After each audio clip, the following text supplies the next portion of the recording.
For those of you who are looking to learn how to tint windows, let me just go through what I just did. When we're installing two-stage, it's very simple. Clean inside the seals here, half peel, make sure your edges are good. Once the backing sheet's removed, wet it. You'll see that I peel back from the center, then the bottom starts to pull in, pull the middle from the glass, and it'll open up the seal for me. Don't just push it down.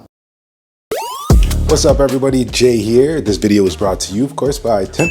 If you're looking for a more streamlined way as a window tinter to quote and book your customers and to gain leads and to just run your business a bit more efficiently, go ahead and check out www.tintbolt.com.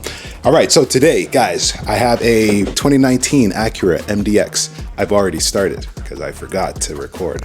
So I have a 2019 Acura MDX, going to be just doing the front windows. Customer wants to match the rear factory tint. So we are putting on a 20%. There is no 70%, at least what I can tell. There is nothing on the front windows already. So I'm just gonna put on the 20. It does look like it matches the shade perfectly. Here's a thing I don't talk about for some reason, and I don't mention it anymore, but there's not really much we can do about it. However, always keep in mind that when you're matching the back windows, doesn't matter where you are, wherever you're matching the back windows, every manufacturer of a tint brand has slightly different hues in the color, the pigmentation of their tint.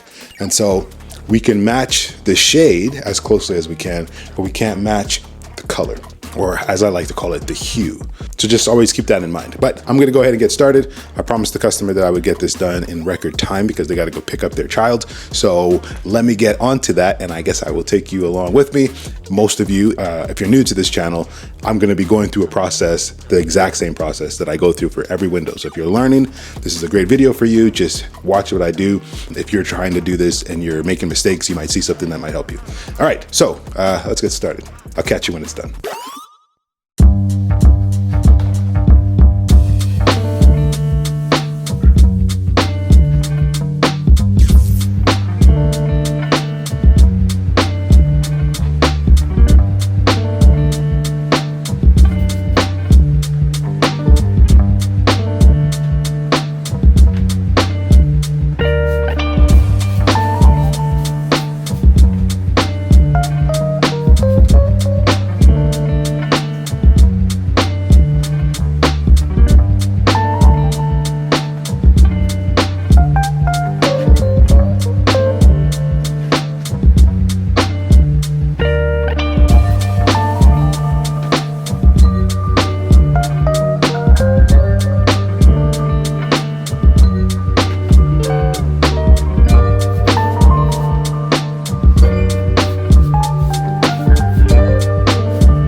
So I'm not sure if you guys can hear me. Hopefully you can.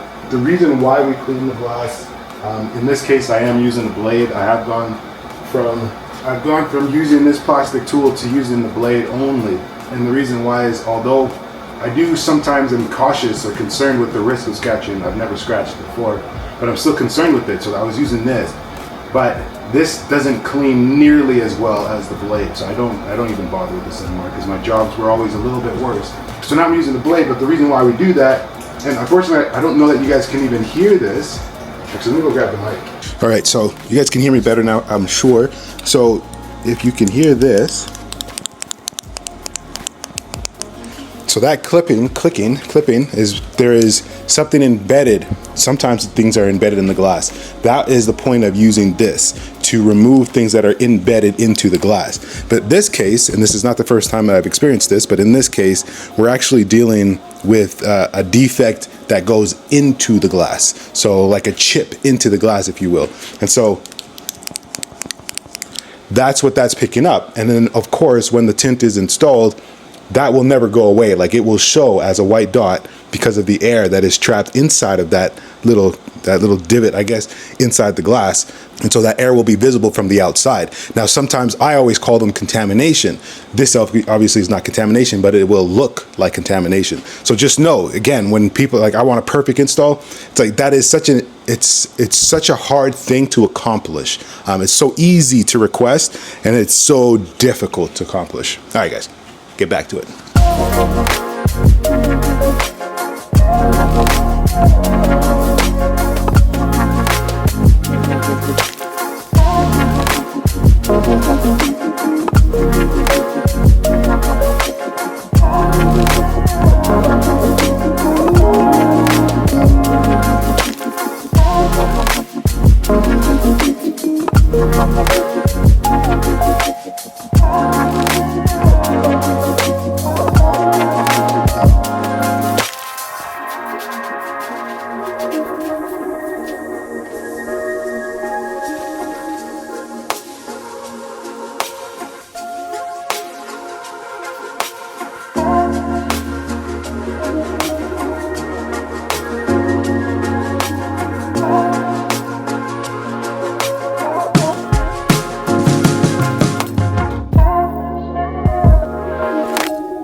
All right, there you go, guys. I know I didn't say very much, so I guess let me just, for those of you who are looking to learn how to tint windows, let me just go through what I just did, especially for those of you who are new or for those of you who need some sort of refresher.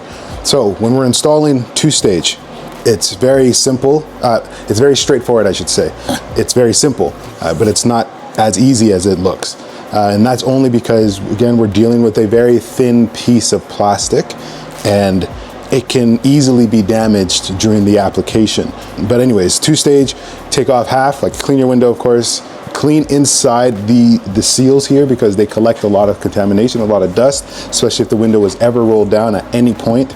You can imagine the amount of dust and stuff that would just get lodged into here. That stuff can come out into your film, so you'll definitely want to make these edges a priority.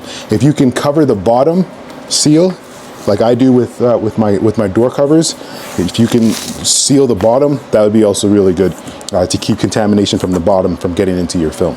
So you'll shrink the film. Even if it looks flat, my recommendation is to shrink the film regardless, even if it looks flat on the glass and it doesn't need it.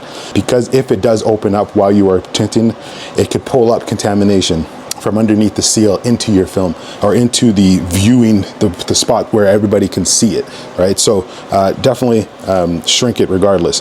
Half peel, get the top on, make sure your edges are good, and make sure that it's covering as much as possible into the seals. If it's coming out a little bit, that's going to be your decision if you want to change that or make that look a little better or not, depending on how much you charge, what your cost of film is, and all that good stuff. Okay, so then once that top part is on, then the hard part really comes in where you're getting that bottom piece in. So when you roll up the window, first you want to flush out and clean out anything that may have gotten in from where the film was off the glass and opened up and where that half peel is. Flush all of that out, flush down the sides, flush down the bottom. Then remove the backing sheet. Once the backing sheet's removed, wet the film, because you don't want to just throw it on the glass. Just wet the film first, and then start with the corners. You'll see that I peel back from the center. That allows me to roll the corners in and put the corners in. Once we kind of get the corners out a bit, then the bottom starts to pull in. Pull the middle from the glass, pull it up. Be very careful. It's very easy to crease it at this point, but pull it up, and then that will allow you to push in a bit more, getting it down. And then you just got to get whatever pieces that are slightly elevated flat enough under the seal, which is why I love my door covers, because I can just pull them down and it'll open up the seal for me, and then get that film in. And then pushing it out on the sides here, you'll get it to lay flat in the bottom, and then squeegee out. I squeegee from corner to corner just so that I can avoid fingers coming in from the bottom. That's not a guarantee. I still get fingers coming in, but often that has to do with the seal being too tight and not being able to get the film the way I want it. But then you just gotta stop that finger from going up and pulling contamination over and over again. So when you see that happen, don't just push it down. Consider just grabbing heat right away.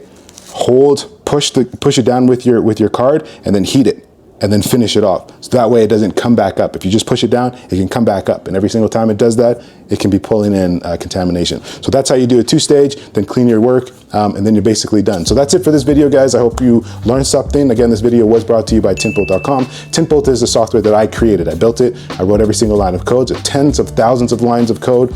I did it to help me run my business S3 Tint.